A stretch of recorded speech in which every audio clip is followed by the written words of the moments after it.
오늘 하나님의 말씀은 로마서 5장 3절에서 4절까지입니다. 로마서 5장 3절에서 4절까지 우리 한 목소리로 다 같이 봉독하도록 하겠습니다. 시작. 다만 이뿐 아니라 우리가 환난 중에도 즐거워하나니 이는 이 환난은 인내를, 인내는 연단을, 연단은 소망을 이룬 줄 알미로다. 아멘. 오늘 말씀의 제목은 환난을 통해 소망을 이루라 라는 말씀의 제목을 가지고 말씀을 전하도록 하겠습니다. 여러분, 우리 기독교 신앙은 우리가 환난 중에서 즐거워하는 것이 기독교 신앙이거든요. 여러분 그렇게 믿으시나요? 환난 중에도 기뻐하는 그 신앙이 기독교 신앙입니다. 오늘 3절에 있는 말씀을 봤으면 좋겠는데요. 바울이 뭐라고 말씀하고 있냐면 우리가 환난 중에도 즐거워하나니 라고 말씀하고 있어요. 이 말씀을 자세히 보면 우리에게 환난이 있다는 것을 말하고 있는 거예요. 우리 가운데 환난이 있지만 그럼에도 불구하고 우리가 즐거워할 수 있다는 거예요. 보통 우리가 신앙생활을 하면 우리가 환난이 없을 거라고 생각을 하죠. 예수 믿으면 모든 것이 만사형통이라고 생각하죠. 그리고 환난은 없을 거라고 생각하니까 우리가 환난이 오게 되면 우리는 당황해요. 그리고 오해를 하죠. 예수님을 믿는데 왜 이런 일이 일어나는가? 주님을 원망할 수도 있고 아니면 이 환난을 일으키는 그 원인을 다른 사람을 통해서 찾게 되죠. 저 사람이 때문에 이런 어려움이 있게 된 거야. 이런 문제가 발생하게 된 거야. 라고 생각하는 사람이 있을 것이고 또 어떤 사람은 그 환난이, 이 어려움이 나를 통해서 일어난 것이라 라고 생각하고 있는 사람이 있어요. 그 원인이 자신에게 있다라고 생각하는 사람이 있어요. 그런데 그렇게 자신에게 문제가 있다고 여기는 사람은 자신의 부족함 때문에 또 연약함 때문에 이 어려운 일이 생겼다는 것으로 인하여서 낙심과 절망과 자책 속에서 웅크리는 그런 신앙생활을 하게 된다는 것입니다. 그런데 이런 일, 이런 환난과 같은 시련과 어려움이 계속적으로 반복하게 된다는 거예요. 그죠? 상대방 때문에 라고 생각하면서 이 환난을 당할 수도 있고 또 때로는 나 때문에 이런 환난을 겪게 된다라고 생각하는 이런 환난이 계속적으로 끊임없이 우리의 삶 가운데 나타나게 된다는 거예요. 하나님을 믿으면 환난을 당하지 않을 것이라고 생각해서 하나님을 믿게 됐는데 만사형통이라고 생각해서 하나님을 믿게 되었는데 왜 하나님을 믿어도 이런 환난을 당하게 될까라는 생각 때문에 어떤 신앙생활에 대한 어떤 회의감이 들 수도 있습니다. 여러분 혹시 이런 경험을 한 적이 있으시죠? 네, 있죠. 그죠? 예수님을 믿어도 이 모양 이 꼴인 것처럼 우리가 어떤 신앙생활에 대한 즐거움이 없고 어떤 기쁨이 없는 그 원인을 우리는 다른 사람과 나를 통해서 그것이 변화되어지면 어떤 즐거움이 올 거라고 생각하는 신앙생활이 기쁠 거라는 어떤 문제 해결로 어떤 문제 해결의 방법을 찾아가려고 하지만 그렇지 않다라는 거예요. 어쩌면 우리가 생각하고 있는 것, 신앙생활을 하게 되면 우리가 환난은 없을 것이다. 모든 것이 잘 되고 형통할 것이라 라는 생각만을 가지고 신앙생활을 한다면 우리는 계속적으로 이런 혼란을 가져올 거라고 생각해요. 예수님 믿는데 왜 그럴까? 하나님을 믿는데 왜 이렇게 힘든 일만 계속 나타나는 것일까? 이런 혼란에 빠질 수밖에 없다는 것을 우리가 알았으면 좋겠습니다. 분명한 것은 뭐냐면 우리 신앙생활은 우리가 지금 상황 가운데 처한 이 세상을 살아가는 곳에 포커스를 두는 것이 아니라 우리가 바라보는 곳은 어디냐면 천국이라는 거예요. 예, 더 이상 환란이 없는 그곳, 기쁨만이 넘치는 천국을 향해서 그것을 바라보고 나가는 것이 우리 신앙인들의 자세이고 또 모습이지 결코 이 세상 가운데 잘 되기 위해서 이 세상의 모든 것이 만사형통되기 위해서 우리가 신앙생활하는 것은 아니라는 거예요. 우리가 이 땅에 살면서 환난을 피할 수 있는 것은 아니거든요. 환난은 누구나 당하는 거예요. 그러니까 하나님의 아들로 이 땅에 오신 예수님도 십자가에 못 박혀서 죽으셨잖아요. 환난을 당하셨잖아요. 그렇다면 우리도 환난을 당할 수 있는 거예요. 에베소서 2장 2절에 보면 사탄을 뭐라고 표현하고 있냐면 공중 권세를 잡은 자라고 표현을 해요. 그리고 또 요한복음 12장 31절의 말씀을 보니까 사탄은 이 세상의 임금이다라고 얘기하고 있어요. 이 말은 뭐냐면 사탄의 권세로 이 세상을 잡고 있다는 거예요. 그러니까 하나님을 믿는 사람들도 하나님을 믿는 사람들이 환난을 당하는 것은 당연하다는 거예요. 왜냐하면 사탄은 우리의 대적이기 때문에. 그래서 예수님께서 요한복음 15장 19절에 뭐라고 말씀하셨냐면요. 우리 같이 한번 읽어볼까요? 시작. 너희가 세상에 속하였으면 세상이 자기 것을 사랑할 것이나 너희는 세상에 속한 자가 아니고 도리어 내가 너희를 세상에서 택하기 때문에 세상이 너희를 미워하는 말씀을 보니까 너희가 세상에 속하였으면 세상이 자기 것을 사랑할 것이나 그러니까 우리가 세상에 속하였으면 세상은 누구한테 속했다고 말씀하고 있죠? 사탄. 그러니까 사탄에게 속해 있으면 자기의 것을 사랑할 것이라는 거예요. 사탄이 우리를 잘 되게 할 거라는 거예요. 쉽게 얘기하면. 그런데 우리는 누구에 속했냐면 세상에 속한 것이 아니고 하나님께 속하기 때문에 하나님께서 우리를 선택하셨기 때문에 그 사탄이 우리를 미워한다는 거예요. 지난번에 우리가 세례 교육을 하면서 얘기했잖아요. 우리가 사탄에게 속해 있는데 하나님께서 우리를 하나님 쪽으로 건져내신 거예요. 그러니까 사탄이 그만 놔주지 않는다는 거예요. 계속 자기 것을 뺏겠다고 생각하니까 자기 것을 찾기 위해서 계속 영적인 공격을 한다는 거예요. 여기까지 하면 큰일 났어요. 예. 입안이 또 터졌대요. 공격을 많이 받아서 사탄의 공격을 많이 받아서 입안이 터졌다는 거예요. 그런 영적인 공격이 심할 거예요. 근데 분명한 건 뭐냐면 하나님께서 우리를 붙들어 주셨다는 거예요. 그리고 우리를 지켜주신다는 거예요. 그리고 사도 바울도 또 이렇게 말씀했습니다. 사도행전 14장 22절 말씀 같이 읽겠습니다. 시작. 제자들의 마음을 굳게 하여 이 믿음에 머물러 있으라. 권하고 또 우리가 하나님의 나라에 들어가려면 많은 환난을 겪어야 할 것이라. 우리가 하나님의 나라에 들어가려면 많은 환난을 겪어야 할 것이다 라고 말하고 있어요.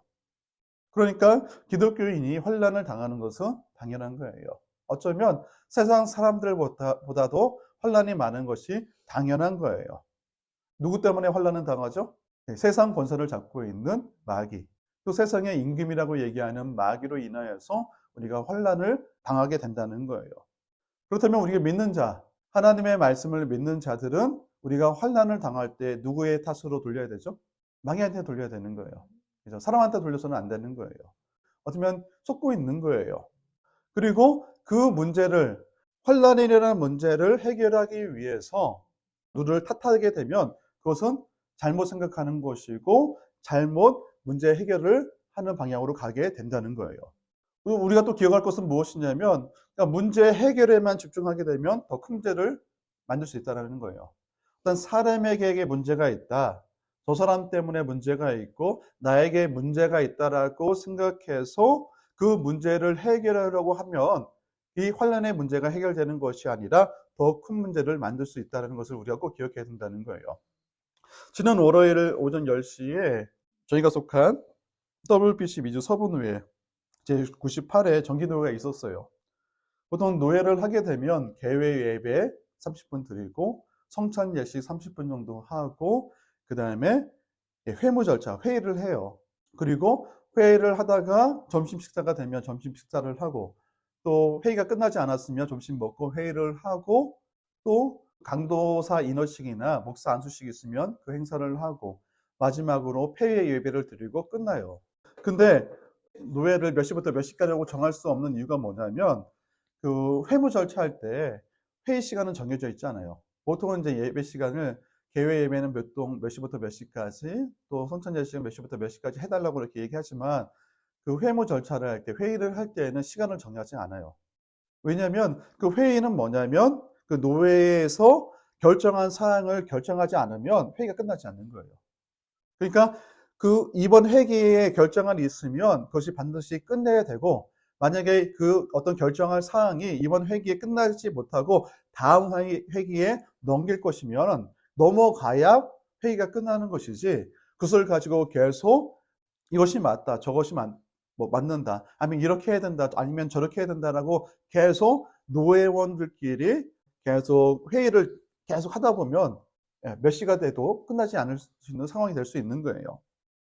제가 예전에 간호사 때 노회에 참석한 일이 있어서 그때 회무 절차 가운데 어떻게 진행되는지 모습을 봤는데 그때는 어떤 상황이었냐면 저희 노회에 많은 목사님들이 계셨어요.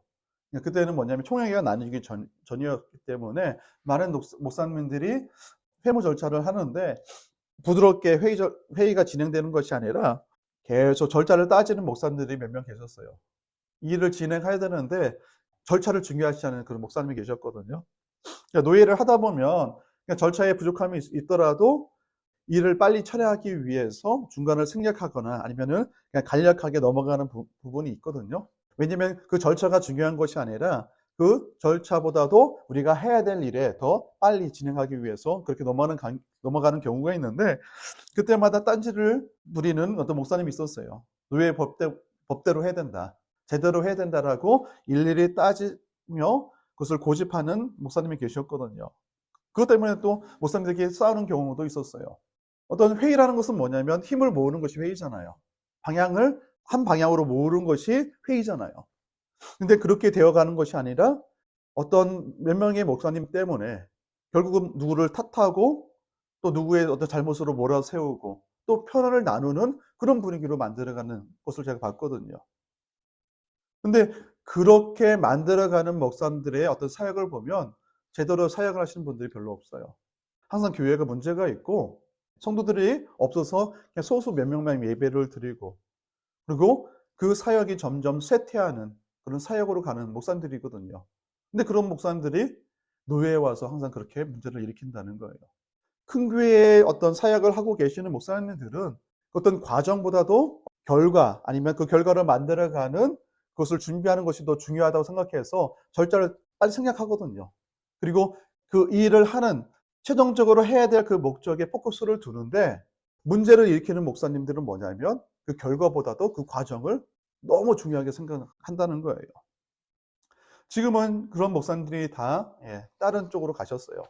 그래서 저희 노예는 지금 너무나 분위기가 좋아요. 그래서 10시에 노예를 시작하면 12시에 다 끝나요. 모든 노예가. 그리고 밥 먹고 끝나버려요. 대신 이제 뭐 간도사 인허식이나 목사 한 수가 있으면 점심을 먹고 그것은 진행하지만 개회 예배, 성찬 예식하고 그다음에 회무 절차하고 폐회 예배까지 대부분 12시 전에 끝나요. 분위기가 너무 좋아요. 회의할 때도 보면 어떤 그 과정보다는 어떻게 하면 좋은 결과를 만들어낼 수 있을까를 포커스를 두고 있거든요. 그러니까 부족한 부분이 있어도 넘어가요. 도와주려고 하고 이해해 주려고 하고 또 격려하고 칭찬을 많이 해요. 그래서 저희 노예가 칭찬이 많은 노예라고 이렇게 사람들이 얘기하고 또 사랑이 많은 노예라고 얘기를 해요. 그래서 제가 이번에 부노회장이 됐어요. 네. 몇 년에는 노회장이 되거든요. 예. 노회장이 되는데 여러 조건이 있어요. 우선은 담임 목사여야 되고요. 담임 목사도 10년 이상을 해야 돼요. 그리고 노예의 고시부에서 그 일을 하는 경험이 있어야 돼요. 고시부도 아무나 세우는 것이 아니라 뭐 담임 목사 10년 이상 한 사람들이 고시부 목사님들 하거든요. 근데 그런 조건이 있음에도 불구하고 저에게 부노회장을 맡도록 뭐 노예원들이 그렇게 동의를 해주셨고 그렇게 허락을 해주셨기 때문에 부노회장이 됐고 내년에는 노회장으로 하게 되었어요. 또 자격을 따져보면 제가 자격이 전혀 안 되거든요. 저도 개척한 지 6년째예요. 지금 더처치의 목사로 있지만 자격으로 따져보면 6년 했기 때문에 자격이 안 되고 고시부에서 제가 일한 적도 없어요. 노예에서 일한 건 뭐냐면 회계로 1년 일했고 서기로 2년, 그것이 전부거든요. 그러니까 자격이 안 되기 때문에 어쩌면 제가 어떤 노예 법대로 따져서 한다면 저는 해서는 안 되는 사람이에요. 그럼에도 불구하고 노예 일을 할 수 있도록 다른 많은 목사님들이 허락해 주셨기 때문에 할 수 있는 거거든요. 법으로 따지면 할 수 없지만 그래도 젊은 사람을 세워서 노예 일을 해야지. 안 그러면 지금까지 노회장을 계속 나이 드신 목사님들이 계속 돌아가면서 했거든요. 그러니까 노예 일이라는 게, 노예자는 것이 어떤 지위가 아니에요. 봉사직이거든요. 할 일이 너무 많아요. 돈 받는 것도 아니에요. 저도 하기 싫어요. 사람들 앞에 서는 것도 저도 엄청 싫어하는 사람이라서 하기 싫지만 그래도 다른 목사님들 그동안 수고하셨고 그 다음에는 젊은 목사들이 그것을 도와서 해야 된다는 그런 마음이 때문에 하는 것이지 저도 그것을 하기 싫거든요. 하기 싫은 거 계속 표현했어요. 저 인사모가 얘기하더라고요. 내가 가서 그쪽에서 안 된다고 목사님 앞에서 얘기해 줄까? 예, 예. 그렇게 해도 저는 좋아요. 그러니까 제 생각에는 그래요. 누군가가 자격을 따져서 저가 안 했으면 한다고 얘기해 준 사람이 있으면 저는 좋아요. 예, 그만큼 하기 싫어요. 예, 부담도 되고 저는 그냥 저희 교회 일에 더 집중하고 싶고 교회 일은 그냥 다른 능력이 있고 자격이 되신 목사님들이 하는 것을 원치 제가 자격이 안 되는 제가 그곳에서 힘들게 일하는 건 좀 원치 않거든요. 그런데 중요한 것은 뭐냐 하면 그 노회에 있는 목사님들이 예, 저를 너그럽게 봐준다는 거예요. 자격이 안 되지만 그래도 도와주겠다고 말씀해 주시고 칭찬해 주시니까 할 수 있게 되는 거예요. 마찬가지라고 생각합니다. 어떤 우리가 자격이 안 되지만 하나님께서 우리를 선택해 주셨기 때문에 예, 하나님의 백성으로서 우리가 세움을 받은 거잖아요. 하나님의 자녀들로 세움을 받은 거잖아요. 그러니까 우리가 그 자격을 논해서는 안 된다는 거예요. 누가 자격이 안 된다. 무엇이 문제라고 그것을 지적할 수 있는 자들이 안 된다는 거예요. 그런 모습이 있으면 결코 그것이 좋은 방향으로 가는 것이 아니라 나쁜 방향으로 갈 수밖에 없는 거예요. 예, 누구 하나 제대로 그 자격을 넘어갈 수 있는 사람이 못 되는데 그것을 싸운다는 것은 뭐냐면 나의 자격 안 됨도 드러나는 그 상황밖에 되지 않는다는 거예요. 우리가 신앙생활 가운데 찾아오게 되는 환난 또 고통의 문제를 어떤 사람들의 자격과 어떤 부족함을 따져서 누구 때문이라고 이렇게 해결하려는 방향은 결코 우리가 해서는 안 되는 거예요. 그러다 보면 결국 분리되어지는 거예요. 나뉘게 되는 것이고 싸울 수밖에 없는 거예요. 오늘 말씀을 보니까 예, 사도 바울이 환난을 말하고 있지만 환난에 집중하지 않는 것을 볼 수가 있어요. 3절에 있는 말씀 다시 볼까요? 3절 있는 말씀을 보면 같이 읽어보겠습니다. 시작. 다만 이뿐 아니라 우리가 환난 중에도 즐거워하나니 이는 환난은 인내를. 우리가 환난 중에도 즐거워하나니. 사도 바울이 지금 집중하고 있는 것은 뭐냐면 환난이 아니에요. 즐거워하는 것에 포커스를 두고 있는 것을 볼 수가 있어요. 그죠? 그렇다면 우리가 결론적으로 이루는 것은 무엇이냐면 즐거워할 수 있는 그런 상황을 가야 되는 거예요. 환난을 환난으로 더 큰 환난으로 만드는 것이 아니라 누구의 잘못을 따져서 그것을 가지고 싸우는 것이 아니라 환난에 있더라면 어떠한 방법을 통해서라도 즐거워하는 방향으로 갈 수 있는 것 그것이 우리가 추구할 것이라고 사도 바울은 말씀하고 있어요.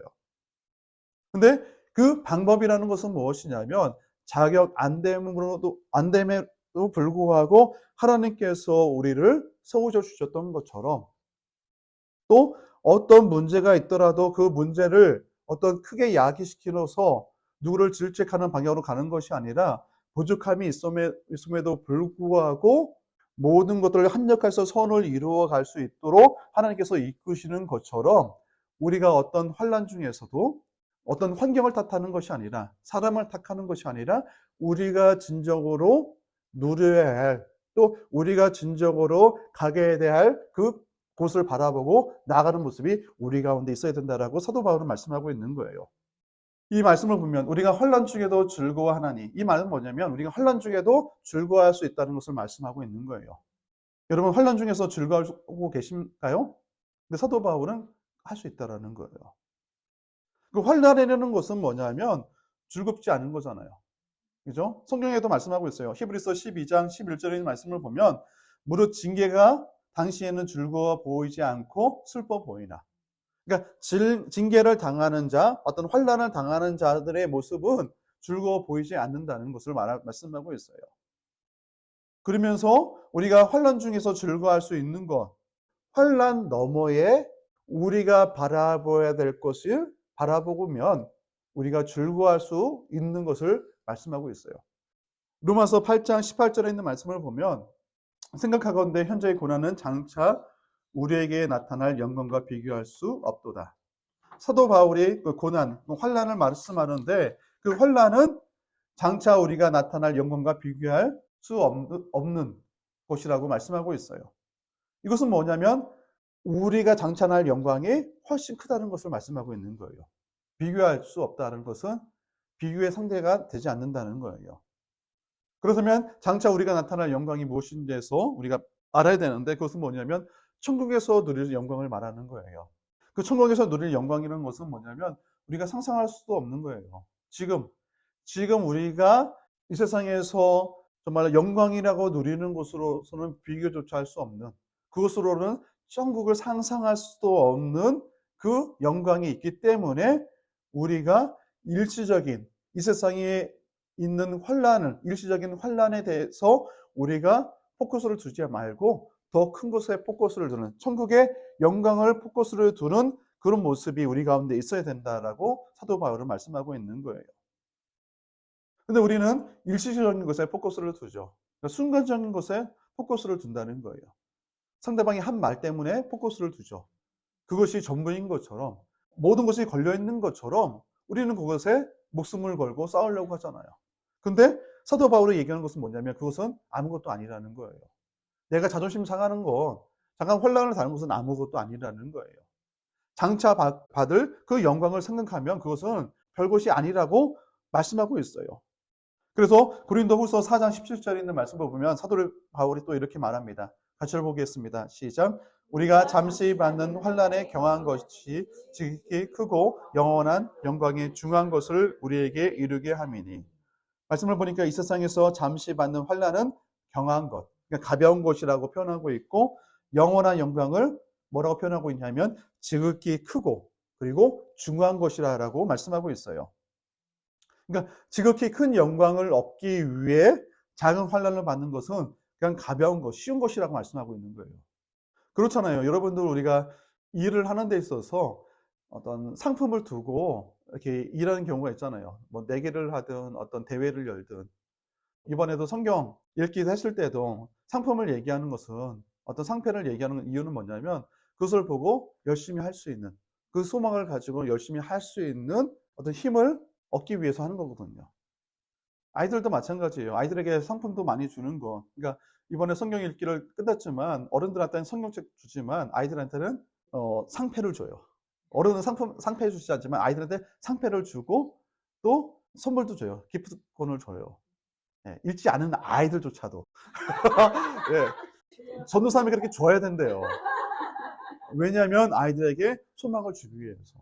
소망을 주면 아이들은 따라가거든요. 어른들은 내가 사버리지. 예. 아마존 기프트콘이 25불짜리예요. 어른한테 아무 소용없잖아요. 그래도 내가 살 수 있는 어떤 힘이 있기 때문에 큰 소망을 두지 않지만 아이들한테는 큰 소망이 돼요. 그래서 주는 거예요. 저는 솔직하게 주고 싶지 않아요. 읽은 사람만. 상이라는 것은 그래요. 상이라는 것은 한 사람만 받게 되는 거예요. 사도 바울도 다른 집 할 때도 오직 1등한테만 상 받는다고 얘기했어요. 예, 그게 성경적인 거예요. 그런데도 불구하고 아이들에게 소망을 주기 위해서 하는 건 필요하죠. 마찬가지로 우리도 마찬가지예요. 천국에 대한 소망이 있기 때문에 우리가 신앙생활, 환난 가운데도 열심히 할 수 있는 것이지, 천국에 대한 소망을 우리에게 하나님께서 허락하지 않았다면, 천국이 없다라고 얘기하면 우리는 그렇게 신앙생활 할 필요가 없는 거예요. 열심히 할 필요도 없는 거예요. 그냥 죽으면 끝인데. 그런데 천국에 대해서 분명히 하나님께서 말씀해 주셨고, 또 예수님의 부활을 통해서 그것을 다시 살아날 것을 증거하셨고, 또 천국에 가서도 그냥 모든 사람이 똑같게 대우받는 것이 아니라 상급에 따라서 받을 상급이 틀리다는 것을 말씀하셨기 때문에 우리가 이 세상 가운데 정말로 환난이 있더라도 최선을 다해서 열심히 주를 위해서 살아가는 그런 모습이 있는 것이지, 소망이 없다라면 아무것도 아니라는 것이죠. 그런데 사도 바울은 소망에 대해서 말씀하고 있고, 장차 받을 큰 영광을 바라보고 우리가 나아가야 된다고 말씀하고 있습니다. 그리고 사도 바울이 말씀하고 있는 것은 무엇이냐면, 환난이 있는데 그 환난을 통해서 우리가 인내를 얻게 된다는 거예요. 또 인내를 통해서 무엇을 얻게 되냐면 연단을 얻게 된다는 거예요. 그리고 연단으로 끝나는 것이 아니라 연단을 통해서 소망이 이루어지는 것. 그러니까 소망이 이루어진다는 것은 무엇이죠? 우리가 추구했던 것, 천국에 이르는 것, 또 천국에서 상을 얻게 되는 것, 최종의 목표인 그것까지 나갈 수 있도록 한다는 거예요. 그러니까 시작이 환난을 통해서 인내를 얻게 되고, 인내를 통해서 연단을 얻게 되고, 또 연단을 통해서 소망이 이루어진다는 거예요. 환난에서 바로 소망이 이루어지는 것이 아니라 이 과정에 있는 것을 말씀하고 있는 거예요. 그렇다면 우리가 인내할 수 있어야 되고, 연단을 받아서 소망까지 나아갈 수 있는 자들로 우리가 성숙된 자들이 되어야 된다는 것을 말씀하고 있어요. 환난을 만나게 되면 우리가 인내를 가지게 되어집니다. 그 인내라는 것은 뭐냐면 참는 거예요. 참는 것이 있을 때에 우리는 연단되어지는 거예요.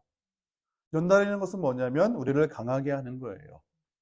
내면을 강하게 하는 거고 우리 신앙생활을 강하게 만드는 거예요. 근데 연단 과정 가운데 우리의 참된 모습이 드러나게 된다는 거예요. 보통 우리가 연단을 가리켜서 그 용광로로 비교하잖아요. 쇠를 단단하기 위해서 불에 집어넣어서 불순물을 태우고 또 쇠를 점점 더 강하게 하는 것처럼 연단도 마찬가지라는 거예요. 연단을 통해서 우리의 불순물이 드러나게 되는 거예요.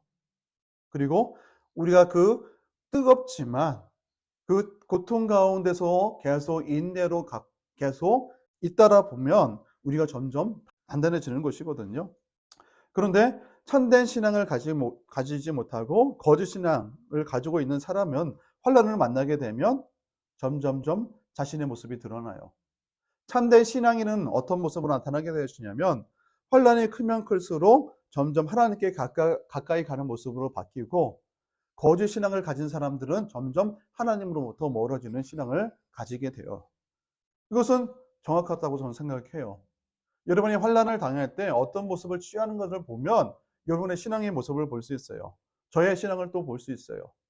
시골에 보면 키라는 게 있잖아요. 이렇게 바람 불어서 알곡과 그러면은 그 찌꺼기를 걸러내는, 그러니까 바람을 불면서 이렇게 키질을 하다 보면 그 쭉정이들은 점점 바깥으로 가면서 떨어져 버리고, 그리고 알곡은 어떻게 되죠? 안쪽으로 가까이 오는 것처럼 우리의 신앙도 마찬가지라고 생각해요. 환난이라는 그 키 때문에 키를 계속 하다 보면 또 바람으로 이렇게 환난을 당하게 될 때에 쭉정이들은 점점 어떤 그 키질을 하는 사람에게 점점 멀어지다가 떨어지고, 또 알곡은 계속 키질을 하는 사람에게 가까이 오는 것처럼 하나님과 가까이 오는 사람들은 알곡이고, 그리고 하나님께 멀어지는 사람은 찌꺼기인 거예요.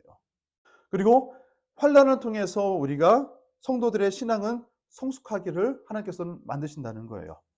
참된 신앙인으로서 하나님은 환난을 이용하신다는 거예요. 하나님께서 자기의 백성이 고통당하는 것이 싫으실 거 아니에요. 그럼에도 불구하고 성도들에게 환난을 허락하시는 이유는 뭐냐면 환난을 통해서 참된 신앙인을 가려내기 위해서 그렇게 하신다는 거예요. 그러니까 환난은 성도가 하나님께 인정받기 위해서, 참된 성도로서 구별되기 위해서 반드시 필요한 것인 거예요. 하나님께서 왜 우리에게 환난을 주실까? 그 말씀의 해답을 우리가 신명기를 통해서 찾아볼 수가 있는데요. 신명기 8장 2절에 있는 말씀을 볼까요? 이 말씀은 하나님께서 모세를 통해서 하신 말씀인데요. 우리 신명기 8장 2절 말씀 같이 읽어보겠습니다. 시작. 내 하나님 여호와께서 이 40년 동안에 내게 광야길을 걷게 하신 것을 기억하라. 이는 너를 낮추시며 너를 시험하사 내 마음이 어떠한지 그 명령을 지키는지 지키지 않은지 알게 하심이라. 하나님께서 원하시는 것이 있어요. 이스라엘 백성들에게 광야길을 걷게 하심을 통하여서 하나님께서 원하시는 것이 있는데, 그것은 무엇이냐면 첫 번째는 낮추기를 원하신다는 거예요. 그러니까 우리들이 낮아지는 것을 하나님께서 원하시고, 또 두 번째는 뭐냐면 우리의 마음이 어떠한지를 알게 해주신다는 거예요. 하나님의 명령, 하나님의 말씀을 지키는지 잘 지키고 있는지를 알게 해주신다는 거예요. 이것은 뭐냐면 내 마음이 어떠한지 그 명령을 지키는지 지키지 않는지 알게 하십니다. 이것은 하나님은 다 아시지만 우리 스스로가 알기를 원하신다는 거예요. 우리의 진짜의 모습은 하나님은 다 아세요. 그런데 우리의 진짜의 모습을 하나님만 아는 것이 아니라 우리 스스로가 알기를 원하신다는 거예요. 그러니까 환난을 통해서 너의 진짜의 모습을 한번 보라는 거예요. 그리고 그런 상황과 환경, 그리고 우리가 잘못 어떤 사람을 탓하고 있는 그 눈을 돌이켜서 어떻게 하라면 나의 진짜 모습, 이 안에서 문제를 찾으라고 말씀하고 있는 거예요. 상황이 문제가 아니라, 또 환경이 문제가 아니라, 사람에게 문제가 있는 것이 아니라 나의 어떤 문제가 있는 거예요. 환난 가운데도 즐거워할 수 있는 것은 뭐냐면 소망이 있는 거예요. 그 소망은 누굴 통해서 왔냐면 하나님을 통해서 온 거잖아요. 그렇다면 우리가 환난 가운데 내가 하나님께 소망을 두면 즐거울 수 있는 거예요. 근데 내가 즐거워하지 못하는 것은 뭐냐면 내 시선이 지금 나의 시선이 하나님께서 향하지 않고 있다는 거예요. 다른 곳에 있는 거예요. 상황 가운데 사람에게 있으니까 즐거워하지 못하고 있는 거예요.